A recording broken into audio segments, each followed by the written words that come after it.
उर्दू सफ़ा को सब्सक्राइब कीजिए और आने वाली हर नई वीडियो के लिए घंटी दबाइए। इमरान साहब, मैं संजीदगी से ये बात कर रहा हूँ, ताहिर ने कहा। तो फिर फैसला चीफ से करवा लेते हैं, इमरान ने मुस्कुराते हुए कहा और हाथ बढ़ाकर रिसीवर उठा लिया। ताहिर भी इख्तियार चौंक पड़ा। उसकी आंखों में इसी लम्हे एक शदीद उलझन के तासुरात उभर आए, क्योंकि जो बात नॉर्टन, टाइगर और तौसीफ नहीं जानते थे वो बहरहाल ब्लैक ज़ीरो जानता था कि दोनों चीफ तो यहाँ मौजूद हैं। फिर कौन चीफ फैसला करेगा? लेकिन जिस एतमाद से इमरान रिसीवर उठाकर नंबर डायल कर रहा था, उससे वो समझ गया कि इमरान ने सुलेमान को बतौर चीफ काम करने के लिए ब्रीफ कर दिया होगा और सुलेमान की सलाहियतों से भी वाकिफ था। यस, राब्ता कायम होते ही एक X2 की मखसूस आवाज सुनाई दी तो इमरान और ताहिर दोनों के चेहरों पर हल्की सी मुस्कुराहट तैरने लगी। जनाब अली इमरान, ओ सॉरी, कहीं आप जनाब के लफ्ज़ से ये ना समझ लें कि मैंने ये लफ्ज़ अपने नाम के साथ लगाया है। ये लफ्ज़ मैंने आपकी शान में इस्तेमाल किया है। तो जनाब, मैं अली इमरान बोल रहा हूँ। इमरान की ज़बान रवा हो गई। फिर दूसरी तरफ से X2 ने इंतहाई सख्त लहजे में जवाब दिया तो ब्लैक ज़ीरो बेख्तियार मुस्कुरा दिया। जनाब, आपने स्पेशल एजेंट ताहिर साहब को भी इस मिशन पर भेज दिया है और मुझे भी, और ताहिर साहब को इस पर एतराज़ है। उनका कहना है कि चीफ ने मुझे ये मिशन सौंपा है, इसलिए मैं यानी अली इमरान बकलम खुद इस मिशन में किसी किस्म की मुदाखलत ना करूं। जबकि आप जानते हैं कि मुझे आगा सुलेमान पाशा की तरफ से मुसलसल खौफनाक धमकियां मिल रही हैं कि अगर मैंने उसकी तनख्वाहों, ओवर टाइम, बोनस और अलाउंसेस के साबका बिल फौरी तौर पर अदा ना किए तो मुझे इंतहाई संगीन नताइज का सामना करना पड़ेगा। इसलिए आप मेहरबानी फरमाकर ताहिर साहब को वापस बुला लें ताकि मुझ गरीब, बल्कि मुझसे भी ज़्यादा गरीब आगा सुलेमान पाशा का बिल अदा हो जाए। इमरान ने बड़े दर्दमंदाना लहजे में कहा तो इस बार ब्लैक ज़ीरो से ना रहा जा सका और वो बेख्तियार हंस पड़ा। ताहिर यहाँ मौजूद है। दूसरी तरफ से इमरान की सारी तफसील के जवाब में सिर्फ एक फिक्रा कहा गया, जनाब बनफ्से नफीस, बल्कि ये हमरा ही बनफ्स तौसीफ मौजूद हैं। इमरान ने जवाब देते हुए कहा, उससे रिसीवर दो। दूसरी तरफ से सर्द लहजे में कहा गया, आइए जनाब और अपनी नौकरी से बरतरफी का हुक्म सुन लीजिए। इमरान ने बड़े मुसरत भरे लहजे में कहा और रिसीवर ताहिर की तरफ बढ़ा दिया। मैं ताहिर बोल रहा हूँ जनाब। ताहिर ने इंतहाई मौतबाना लहजे में कहा, मिशन के बारे में क्या रिपोर्ट है? दूसरी तरफ से सर्द और स्पाट लहजे में पूछा गया तो ताहिर ने तफसील से रिपोर्ट देनी शुरू कर दी। मुख्तसर बात करो, मेरे पास तुम्हारी ये भड़वें सुनने का वक्त नहीं होता। दूसरी तरफ से इंतहाई सख्त लहजे में कहा गया तो ताहिर बेख्तियार होंठ भींच लिए। मुख्तसर रिपोर्ट ये है जनाब कि मिशन मुकम्मल होने वाला है। हमें मालूम हुआ था कि डॉक्टर यूनिस तामीर पहाड़ी के सिलसिले के एक लेबॉर्ट्री में मौजूद हैं और मैं और तौसीफ वहाँ रेड करने के लिए रवाना हो रहे थे कि इमरान साहब की कॉल आ गई और हमें उनकी कॉल की वजह से यहाँ नॉर्टन साहब के पास आना पड़ा। ब्लैक ज़ीरो ने इंतहाई मौतबाना लहजे में कहा, इस मिशन के इंचार्ज तुम हो और तुमने ही उसे मुकम्मल करना है, इसलिए वक्त ज़ाया मत करो और जल्द अज जल्द मिशन मुकम्मल करके मुझे रिपोर्ट दो। दूसरी तरफ से इंतहाई सख्त लहजे में कहा गया और ताहिर का चेहरा बेख्तियार खुल उठा, जबकि इमरान ने उस तरह मुंह बना लिया जैसे चीफ की इस बात से उसे शदीद तकलीफ पहुंची हो। ताहिर ने रिसीवर रख दिया। इंतहाई बेरहम चीफ है। मेरी दर्द भरी दिलसाज दास्तान का भी उस पर कोई भी असर नहीं पड़ा। इमरान ने कहा तो नॉर्टन समेत सब बेख्तियार हंस पड़े। चीफ ने जिस तरह मुझे रिसीवर देने के लिए कहा था, मैं तो यही समझा था कि वो मुझे वापस बुला लेगा, लेकिन खिलाफ तवक्को ही उसने बात कर दी है। ताहिर ने मुस्कुराते हुए कहा, मेरा ख्याल है ताहिर साहब, हम अब इस मिशन के सिलसिले में संजीदगी से बात कर लेनी चाहिए, क्योंकि चीफ ने मिशन को जल्द अज जल्द मुकम्मल करने की हिदायत की है। तौसीफ ने ब्लैक ज़ीरो से मुखातिब होकर कहा, हाँ इमरान साहब, फिर हमें इजाज़त।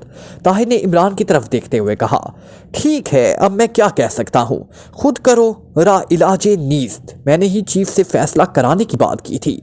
इमरान ने मुंह बनाते हुए कहा, आप दिल छोटा ना करें, चीफ तो जो मर्जी आए कहता रहे, वो तो बहरहाल चीफ है। आप हमारे लीडर हैं, हमें लीड करें।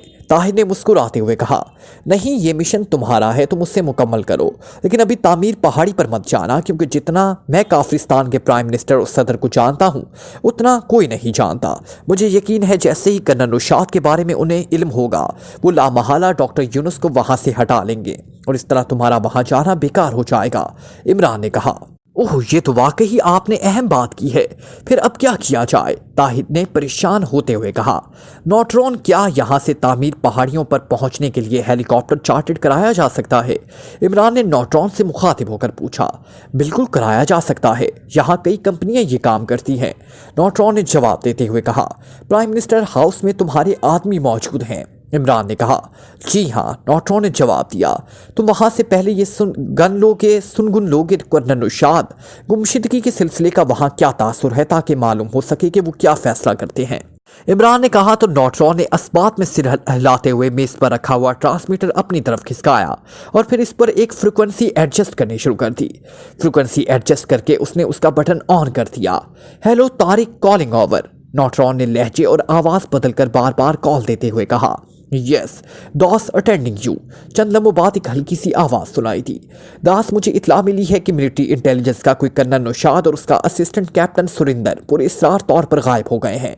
क्या इस सिलसिले में कोई रिपोर्ट है? ओवर। नॉटरॉन ने कहा, यस सर, इस सिलसिले में मीटिंग भी हो रही है। मिलिट्री इंटेलिजेंस की चीफ समेत मिलिट्री के दूसरे शोबों के इंचार्ज आए हुए हैं। ओवर। नॉटरॉन ने कहा, इस मीटिंग में होने वाले फैसलों की मुझे रिपोर्ट चाहिए। ओवर। ओके, मैं अभी इंतजामात करता हूँ। ओवर। दूसरी तरफ से कहा गया, फौरन रिपोर्ट देना, मैं इंतजार करूंगा। Over and all. नॉटरॉन ने कहा, उसके साथ ही ट्रांसमीटर ऑफ कर दिया। ठीक है, इस मीटिंग की रिपोर्ट से सारी सूरत हाल वाज़ेह हो जाएगी। इमरान ने अस्बात में सर हिलाते हुए कहा और फिर तकरीबन 1 घंटे की शदीद इंतजार के बाद ट्रांसमीटर कॉल आ गई। नॉटरॉन ने पहले ही ट्रांसमीटर पर अपनी मखसूस फ्रीक्वेंसी एडजस्ट कर रखी थी जो उसने बतौर तारिक दास को दे रखी थी, इसलिए कॉल आते ही नॉटरॉन ने हाथ बढ़ाकर बटन ऑन कर दिया। Hello Das, calling over. Das की आवाज सुनाई दी। Yes Tariq, attending you. Over. नॉटरॉन ने लहजे आवाज बदलकर जवाब देते हुए कहा, मीटिंग में 2 बातों का फैसला किया गया है। एक तो ये कि तामीर पहाड़ों पर वाक़या लेबॉर्ट्री पर माउंटेन फोर्स का पूरा दस्ता तैनात किया जाए और इस लेबॉर्ट्री के गिर्द बाकायदा फौज पहरा देगी और किसी गैर मुतल्लका आदमी को किसी सूरत भी लेबॉर्ट्री के करीब जाने की इजाज़त नहीं होगी। दूसरा ये कि मिलिट्री इंटेलिजेंस कर्नल नौशाद और कैप्टन सुरिंदर को हर सूरत ट्रेस करेगी और उन्हें गुम करने वालों को हर सूरत में गिरफ्तार करेगी और इसकी सूरत रिपोर्ट 2 रोज के अंदर प्राइम मिनिस्टर साहब को दी जाएगी। ओवर। दास ने जवाब देते हुए कहा, ओके, ओवर एंड ऑल। नॉटरॉन ने कहा, ट्रांसमीटर ऑफ कर दिया।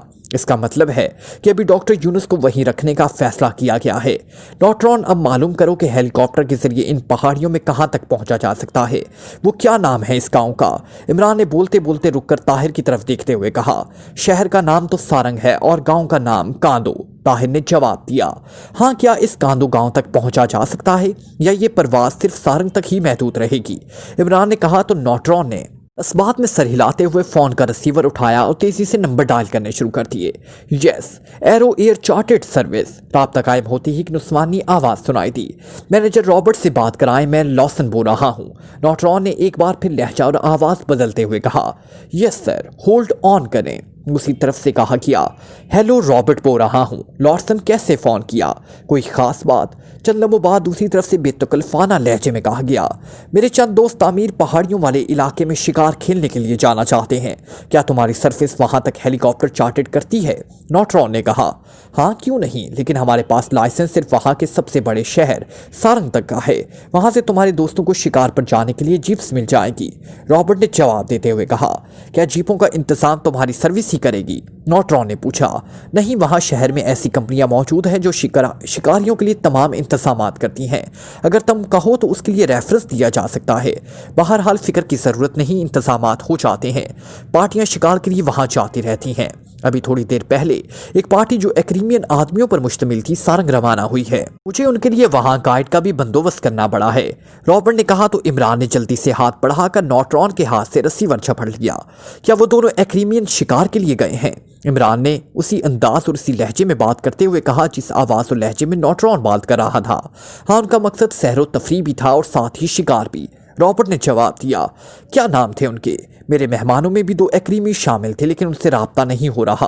कहीं वो दोनों तो ना थे? इमरान ने कहा, एक का नाम किंग था और दूसरे का स्टॉक। रॉबर्ट ने जवाब दिया, ओह, ये तो मेरे ही मेहमानों में शामिल थे। न जाने वो अलहदा क्यों चले गए। बहरहाल उनसे वहीं सारंग में ही मुलाकात हो जाएगी। वहाँ आगे तुमने किसको टिप दी है और गाइड जो तुमने साथ भेजा है उसका क्या नाम है? इमरान ने पूछा। यहाँ से तो वो हेलीकॉप्टर के जरिए सारंग गए हैं। वहाँ एक ट्रैवलिंग कंपनी है, सार्थर ट्रैवलिंग कंपनी। वो उन्हें गाइड भी मुहैया करेगी और जीपें वगैरह भी और शिकार का सामान भी। मेरी सार्थर से बात हुई है, उसने वादा किया है कि वो सारे इंतजामात कर देगा। अगर तुम कहो तो मैं सार्थर से तुम्हारे मेहमानों के बारे में भी बात कर लूँ। खासा बाएतमाद आदमी है वो। रॉबर्ट ने कहा, बात करने की ज़रूरत नहीं। वहाँ जाकर दूसरी एजेंसियों का भी जायज़ा लेने के बाद अगर मेरे मेहमानों ने मुनासिब समझा तो तुम्हारी टिप देकर उससे بات کر لیں گے۔ تم ایسا کرو کہ 4 افراد کے لیے ہیلی کاپٹر تیار کراؤ، میں مہمانوں کو بھیج رہا ہوں۔ عمران نے کہا ٹھیک ہے، ہو جائے گا تیار، دوسری طرف سے کہا گیا، اور عمران نے اوکے کہہ کر رسیور رکھ دیا۔ اس کا مطلب ہے کنگ اور سٹارک صحیح راستے پر چل رہے ہیں، انہیں نہ جانے کس طرح یہ اطلاع مل گئی۔ طاہر نے کہا نہ صرف صحیح راستے پر چل رہے ہیں بلکہ تم سے ایڈوانس چل رہے ہیں۔ بہرحال اب میرا اور ٹائیگر بھی تمہارے ساتھ جانے کا سکوپ بن گیا ہے، ورنہ پہلے میرا یہی ارادہ تھا کہ میں کنگ اور سٹارک کے بارے میں معلومات حاصل کروں گا، عمران نے کہا، اور طاہر نے اسبات میں سر ہلا دیا۔ سارنگ خاصا بڑا شہر تھا، شہر چاروں طرف سے اونچے اونچے پہاڑوں میں گھرا ہوا تھا۔ کنگ اور سٹارک یہاں چارٹرڈ ہیلی کاپٹر کے ذریعے پہنچے تھے، اس لیے انہوں نے کافرستان کے دارالحکومت سے ہیلی کاپٹر چارٹرڈ کرایا تھا، اور اس ایئر فورس کے مینیجر سے مل کر انہوں نے یہاں کی ایک ٹریولنگ ایجنسی کی ٹپ بھی حاصل کی تھی، جہاں سے انہیں جیپ اور گائیڈ بھی مل سکتا تھا، اور ساتھ ہی اسلحہ بھی، اور وہ دونوں اس ٹریولنگ ایجنسی کو تلاش کرتے ہوئے سارنگ شہر کے ایک سڑک پر پیدل چلتے ہوئے آگے بڑھے چلے جا رہے تھے۔ تھوڑی دیر بعد انہیں ایک آفس کے اوپر ٹریولنگ ایجنسی کا بورڈ نظر آ گیا، اور وہ دونوں اس کی طرف بڑھ گئے۔ شیشے کا دروازہ کھول کر وہ اندر داخل ہوئے اور سیدھے کاؤنٹر کی طرف بڑھ گئے۔ مسٹر سارتر سے ملاقات ہو سکتی ہے، کنگ نے کاؤنٹر بوائے سے مخاطب ہو کر کہا۔ جی ہاں، اوپری طرف ان کا آفس ہے، آئیے میں آپ کو پہنچا دوں وہاں تک، کاؤنٹر بوائے نے کہا، اور پھر وہ کاؤنٹر سے باہر آیا۔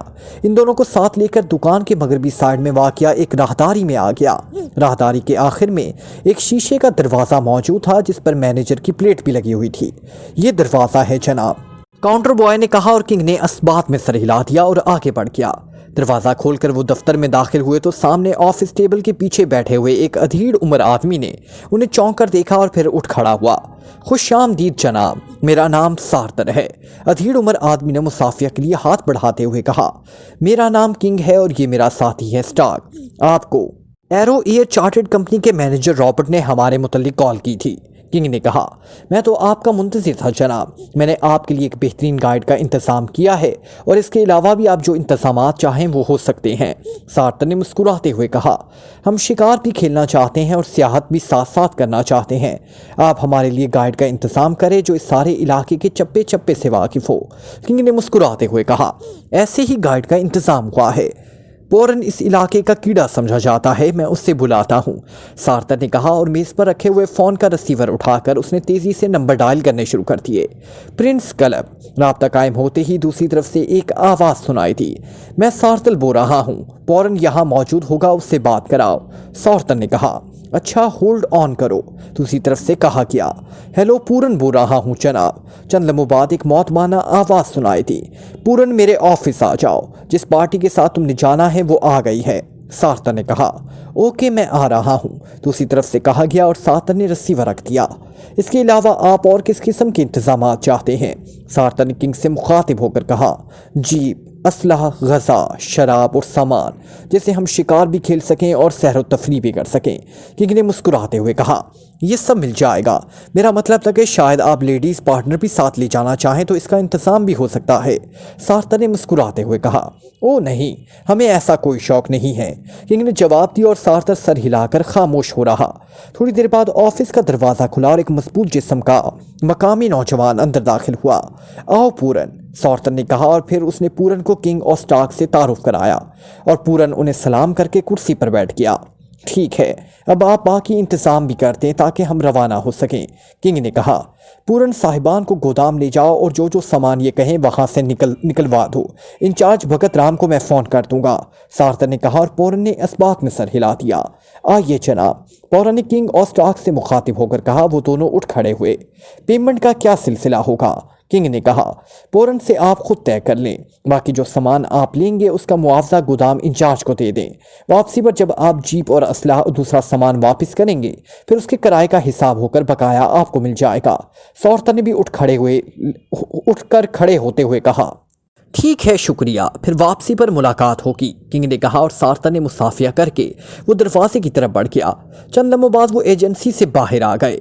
تھوڑی دیر بعد پورن انہیں ایک ویران سی سڑک پر لے آیا۔ یہاں ایک بڑا سا احاطہ تھا جس پر سارتر ٹریولنگ ایجنسی کا بورڈ لگا ہوا تھا۔ یہاں سے انہیں ایک نئے ماڈل کی جیپ اور دوسرا سامان مل گیا۔ وہاں اسلحے کا ایک باقاعدہ علیحدہ سیکشن موجود تھا۔ کنگ نے وہاں سے خصوصی ساخت کا اسلحہ لیا اور پھر وہ جیپ میں سوار ہو کر احاطے سے باہر آ گئے۔ किसी ऐसे रेस्टोरेंट में चलो जहां इत्मीनान से बैठकर प्रोग्राम बना सकें। किंग ने पौरन से कहा जो जीप की ड्राइविंग सीट पर बैठा हुआ था। यस सर, पौरन ने जवाब दिया और थोड़ी देर बाद वो काफ़ी फासला तय करके एक छोटे से होटल में पहुंच गए। यहाँ वाकई ही इंतहाई सुकून था। हाल काफ़ी बड़ा था लेकिन इसमें सिर्फ चंद अफराद ही मौजूद थे। आपने शिकार के लिए मखसूस असलाह तो लिया ही नहीं, पूरन ने कुर्सी पर बैठते ही कहा और किंग ऑफ स्टार्क से मुखातिब होकर कहा, हमने वहाँ शेर या हाथी को तो शिकार नहीं खेलना, हमारा मकसद तो असल में तफरीह है। असलाह तो इसलिए ले लिया है कि हिफाजत के लिए काम आ सकता है। किंग ने मुस्कुराते हुए कहा तो पौरन ने इस बात में सर हिला दिया। पौरन, क्या इस इलाके में कहीं कोई साइंसी लेबॉर्ट्री भी है? किंग ने पौरन से मुखातिब होकर कहा। यस सर, कांदो के करीब लेबॉर्ट्री है, बड़ी मशहूर है, वहाँ लकड़ी का इलाज होता है। पौरन ने जवाब दिया। लकड़ी का इलाज होता है, क्या मतलब? स्टार्क ने हैरान होकर पूछा। जनाब, इन सारे जंगलात में इंतहाई कीमती इमारती लकड़ी पैदा होती है जिससे हुकूमत को करोड़ों का मुनाफा होता है।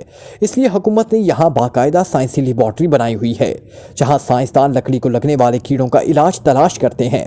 काफ़ी सारे साइंसदान वहाँ काम करते हैं। पौरन ने तफसील बताते हुए कहा। तुम ये तफसील कैसे जानते हो? किंग ने पूछा। मेरा वालिद इस लेबॉर्ट्री में चौकीदार है जनाब, उसकी उम्र इस लेबॉर्ट्री की चौकीदारी में गुजर गई। आजकल वो बीमार है, इसलिए बड़े साहब डॉक्टर अमरनाथ साहब ने उन्हें खसूसी तौर पर छुट्टी दे रखी है। हमारा घर भी साथ ही गांव में है, पौरन ने जवाब दिया तो किंग के चेहरे पर इंतहाई मुसरत के तासुरात उभर आए, क्योंकि कर्नल नौशाद की डायरी में उसने यही पढ़ा था कि डॉक्टर यूनुस को तामीर पहाड़ी की लेबॉर्ट्री में पहुंचा दिया गया है जिसका इंचार्ज डॉक्टर अमरनाथ है, और पूरन ने भी वही नाम दिया था। इस तरह वो पूरन की मदद से इस लेबॉर्ट्री की तलाश करने में कामयाब हो गया था, वरना उसे दरअसल यही फिक्र थी कि इस कदर वसी और घने जंगलात में वो किसी खुफिया लेबॉर्ट्री को कैसे तलाश करेगा। लेकिन अब उसे मालूम हुआ था कि ये खुफिया लेबॉर्ट्री नहीं है बल्कि लकड़ी के इलाज की रिसर्च के लिए ओपन लेबॉर्ट्री है, और शायद डॉक्टर यूनुस को यहाँ इस ख्याल में रखा गया होगा कि इस लेबॉर्ट्री का किसी को ख्याल तक ना आ सकता था। ओके, फिर हम पहले तुम्हारे गांव में चलेंगे और तुम्हारे बीमार वालिद की अयादत करेंगे, उसके बाद आगे का प्रोग्राम बनाएंगे। किंग ने कहा तो पूरन का चेहरा मुसर्रत से खिल उठा। ओ जनाब, आप वाकई ही बहुत अच्छे हैं जो अपना प्रोग्राम बदलकर मेरे वालिद की अयादत के लिए जाना चाहते हैं। आपका बेहद शुक्रिया जनाब, पूरन ने इंतहाई तशक्राना लहजे में कहा तो किंग बेख्तियार मुस्कुरा दिया, और फिर खाना खाने और शराब पीने के बाद वो वहाँ से कांदू गाँव के लिए रवाना हो गया। क्या इस लेबॉर्ट्री की हम सैर कर सकते हैं? किंग ने पूछा। जी हाँ, क्यों नहीं, वहाँ आने जाने में कोई रुकावट तो नहीं है, मैं खुद आपको ले जाऊंगा और बड़े डॉक्टर साहब से मिलवाऊंगा, पौरन ने कहा तो किंग ने अस्बात में सर हिला दिया, और फिर तकरीबन 4 घंटों के तवील सफ़र के बाद वो पहाड़ी पर वाक़या एक छोटे से गांव में पहुंच गए। ये कांदू गांव है जनाब, मेरा गांव, पूरन ने बड़े मुसरत भरे लहजे में कहा, और किंग ने अस्बात में सर हिला दिया। थोड़ी देर बाद उसने जब एक छोटे से अहाते के खुले फाटक के अंदर मोड़ दी, फाटक लकड़ी का बना हुआ था। जैसे ही उसने जीप वहां रोकी, एक नौजवान साइड पर बने हुए 2 कमरों में से एक से निकलकर उनकी तरफ आने लगा। ये मेरा छोटा भाई है सूरन, पूरन ने जवाब देते हुए कहा, और किंग और स्टार्क भी अस्बात में सर हिला दिए। आने वाला नौजवान जीप में से पूरन को उतरते देखकर हैरान हो गया, और फिर वो दोनों भाई बड़ी गर्मजोशी से एक दूसरे से मिले। बाबा का क्या हाल है? बड़े साहिबान हैं, मैं इनका गाइड हूँ, ये बाबा से मिलने आए हैं ताकि इनकी आयादत कर सकें। पूरन ने भाई को बताया तो उसके चेहरे पर भी तशक्कुर के तासुरात उभर आए। बाबा आप ठीक है, उसने जवाब दिया, और फिर उसने किंग और स्टार्क दोनों को बड़े मौतबाना अंदाज में सलाम किया। थोड़ी देर बाद वो उन्हें एक साइड पर बने छोटे कमरे में ले आए। यहाँ लकड़ी की कई कुर्सियाँ मौजूद थी और दरमियान में एक मेज़ रखी हुई थी। ये हमारा डेरा है जनाब, पूरन ने उन्हें कुर्सियों पर बैठने का इशारा करते हुए कहा। क्या ऐसा डेरा यहाँ हर घर में होता है या सिर्फ तुम्हारे घर में है? किंग ने हैरान होकर पूछा। तकरीबन हर घर में है जनाब, यहाँ ज़मीन की तो कोई कमी नहीं है, जितना जी चाहो अहाते में शामिल कर लो, सिर्फ तामीर का खर्चा होता है और हम लोग मिलजुल कर लेते हैं, पूरन ने जवाब देते हुए कहा, और किंग ने अस्बात में सर हिला दिया। थोड़ी देर बाद सूरन के साथ एक बुजुर्ग आदमी हाथ में मोटी सी लाठी थामे अंदर दाखिल हुआ। ये मेरा बाबा है साहब, प्रतीप सिंह, पौरन ने तारुफ कराते हुए कहा। ओ बाबा, ये किंग साहब और ये स्टार्क साहब एक्रीमिया से आए हैं, मैं इनका गाइड हूँ, ये यहाँ तफरी और शिकार के लिए आए हैं। उन्हें जब पता चला कि आप बीमार हैं तो ये सबसे पहले आपको पूछने आए हैं, पूरन ने कहा। तो किंग और स्टार्क ने दोनों को इस बूढ़े से बड़े गर्मजोशाना अंदाज में मुसाफिया किया और उसकी खैरियत पूछी। तर्जुमानी के फ़राइज़ पूरन अदा कर रहा था। पूरन के बाप ने उनका शुक्रिया अदा किया, वो भी अपनी इस इज्जत अफजाई पर बेहद खुश दिखाई दे रहे थे। चंद लम्हों बाद पूरन का भाई सूरन बड़े बड़े गिलासों में मकामी शरबत ले आया, जिसे किंग और स्टार्क दोनों ने बेहद पसंद किया। पूरन यहाँ से लेबॉर्ट्री कितनी दूर है? किंग ने पूरन से पूछा। یہاں سے قریب ہی ہے، ہم کل وہاں چلیں گے، پورن نے کہا۔ نہیں، ہم ابھی اور اسی وقت اسے دیکھنا چاہتے ہیں۔ تمہیں شاید معلوم نہیں کہ ہمارا تعلق بھی ایکریمیا میں لکڑی کے علاج کے شعبے سے ہے، اس لیے ہمیں اس لیبارٹری کو دیکھنے کا بے حد شوق ہے۔ کنگ نے کہا۔ ٹھیک ہے جناب، جیسے آپ حکم دیں، پورن نے جواب دیا، اور پھر اس نے باپ سے بات کی۔ کیا آپ کے ساتھ چلتا ہوں جناب؟ پورن کے باپ پرتیپ نے کہا۔ نہیں، آپ کی مہربانی، پورن ہمارے ساتھ رہے گا، ہم نے صرف ڈاکٹر امر ناتھ اور دوسرے سائنسدانوں سے ملنا ہے، پھر ہم واپس آ جائیں گے، کنگ نے کہا۔ اور تھوڑی دیر بعد وہ ایک بار پھر جیپ کی میں سوار لیبارٹری کی طرف بڑھے چلے جا رہے تھے، لیکن جیسے ہی وہ گاؤں کی حدود سے نکل کر آگے بڑھے، اچانک پورن نے جیپ روک دی، کیونکہ سامنے سڑک پر باقاعدہ فوجیوں نے چیک پوسٹ بنا رکھی تھی۔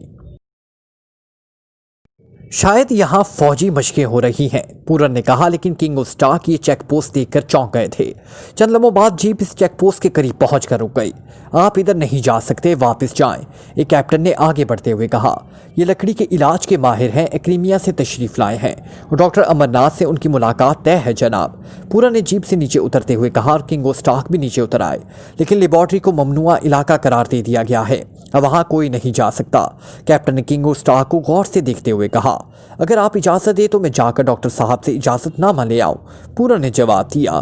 ہاں، اگر وہ اجازت دے دیں تب دوسری بات ہے، لیکن آپ یہاں سے انہیں فون بھی کر سکتے ہیں، ہمارے پاس اسپیشل فون سسٹم موجود ہے، کیپٹن نے کہا۔ تو پورن نے اس بات میں سر ہلا دیا، اور پھر وہ سب ایک طرف بنے ہوئے خیمے کی طرف بڑھ گئے۔ یہاں واقعی باقاعدہ فون موجود تھا۔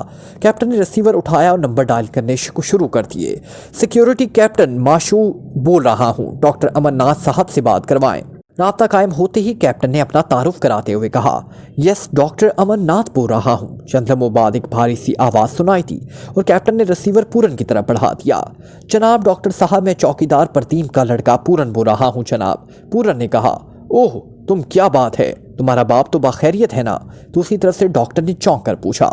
جی وہ اب ٹھیک ہے جناب، ایکریمیا سے لکڑی کے علاج کے دو ماہر جناب کنگ اور جناب اسٹارک تشریف لائے ہیں، وہ آپ سے ملاقات کی خواہش مند ہیں جناب، پورن نے انتہائی منت بھرے لہجے میں کہا۔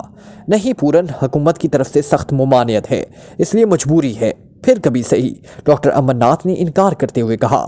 ڈاکٹر صاحب، چند لمحوں کی ملاقات کی اجازت دے دیں، میرا مان رہ جائے گا، وہ بہت بڑے ماہر ہیں جناب، آپ ان سے مل کر یقیناً خوش ہوں گے جناب، پورن نے کہا۔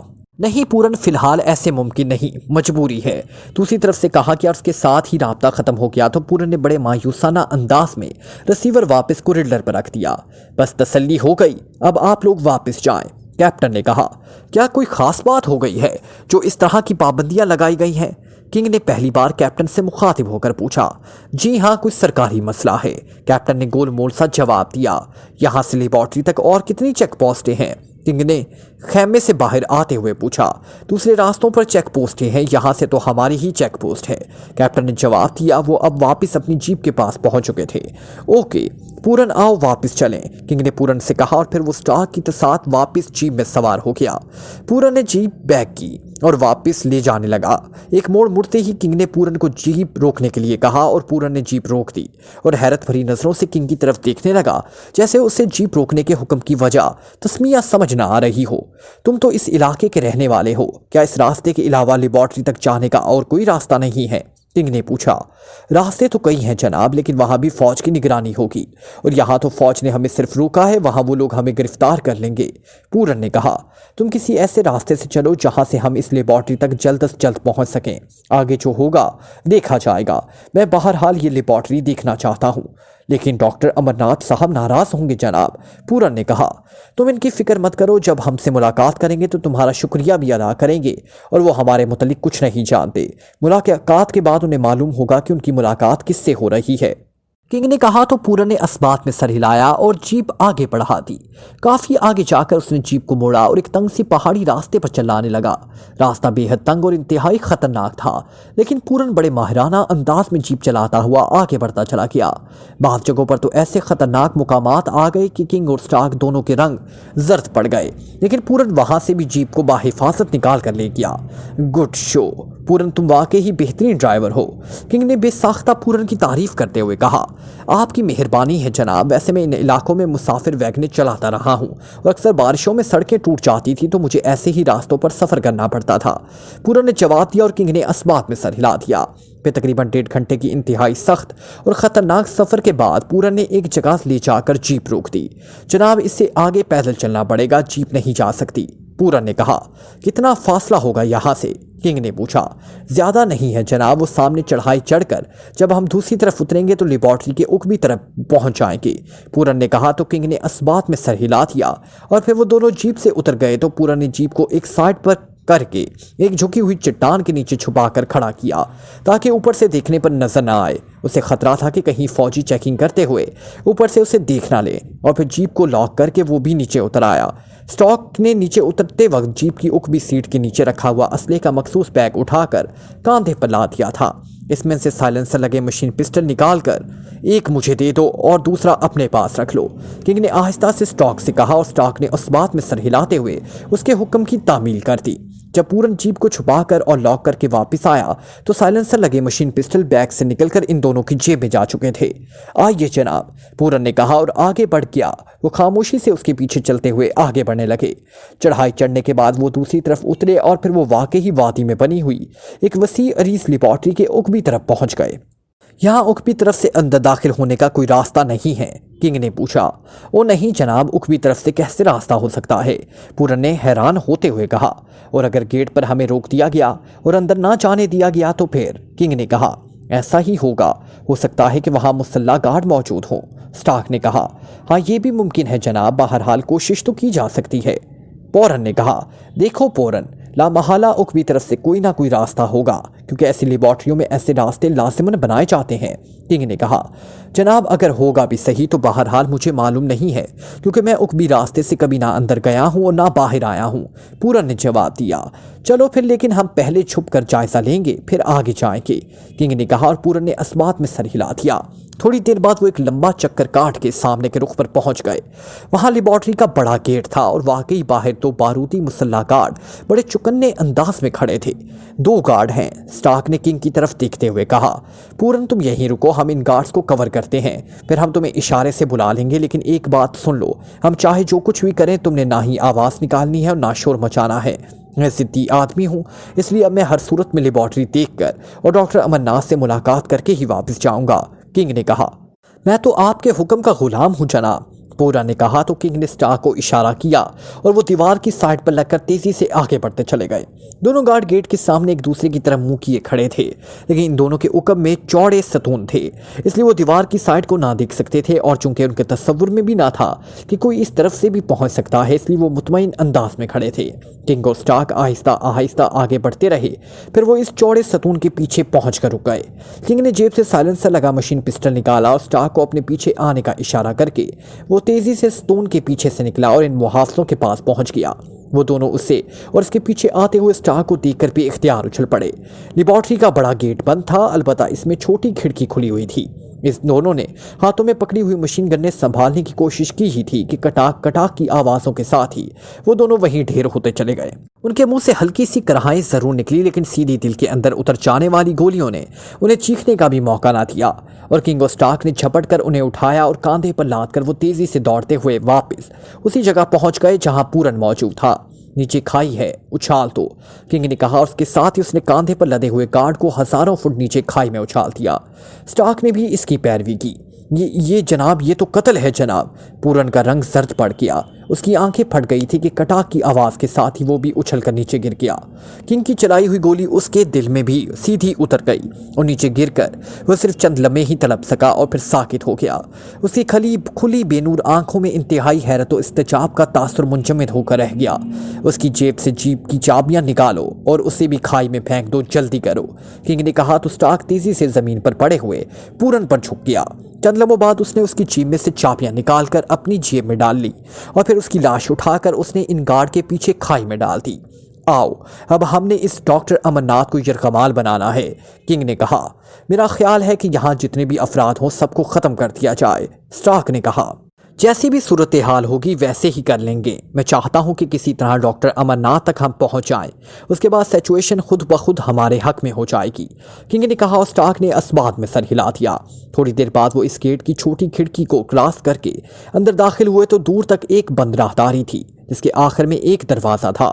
इस दरवाजे में भी छोटी खिड़की लगी हुई थी और राहदारी क्रॉस करके इस खिड़की तक पहुंचे तो किंग ने झुककर सर दूसरी तरफ निकाला और माहौल का जायजा लेना शुरू कर दिया। सामने एक छोटा सा सहन था जिसके गिर्द बरामदा और उसके पीछे कमरे बने हुए थे। वहां कोई आदमी बाहर मौजूद ना था और वो खिड़की से निकलकर दूसरी तरफ खड़ा हो गया। इसी लम्हे उसे साथ ही एक कमरे के बाहर डॉक्टर अमरनाथ सिंह की नेम प्लेट नजर आई। वो तेज तेज कदम उठाता इस दरवाजे की तरफ बढ़ गया।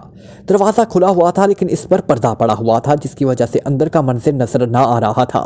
बाहर कोई दरबान या चपरासी भी मौजूद ना था। किंग ने आगे बढ़कर पर्दा हटाया और तेजी से अंदर दाखिल हो गया। कमरा खासा बड़ा था और दफ्तर के अंदाज में सजाया गया था। बड़ी दफ्तरी मेज के पीछे रखी हुई कुर्सी तो खाली थी लेकिन कमरे के कोने में एक छोटी मेज मौजूद थी जिसके पीछे एक नौजवान लड़की बैठी टाइप करने में मसरूफ थी। किंग और उसके पीछे स्टार्क को अंदर दाखिल होते देखकर वो बेइख्तियार उठ खड़ी हो गई। इसके चेहरे पर शदीद हैरत के तासुरात उभर आए। डॉक्टर अमरनाथ कहाँ है? किंग ने उसके करीब पहुंचकर सर्द लहजे में कहा। डॉक्टर साहब तो लेबॉर्ट्री में हैं, मगर आप कौन हैं और इस तरह अचानक यहाँ कैसे पहुँच गए? लड़की ने इंतहाई हैरत भरे लहजे में कहा। डॉक्टर साहब को बुलाओ, इस तरह कि उन्हें ये मालूम ना हो सके कि हम यहाँ मौजूद हैं। जल्दी बुलाओ फौरन। Like, comment, share, press the bell icon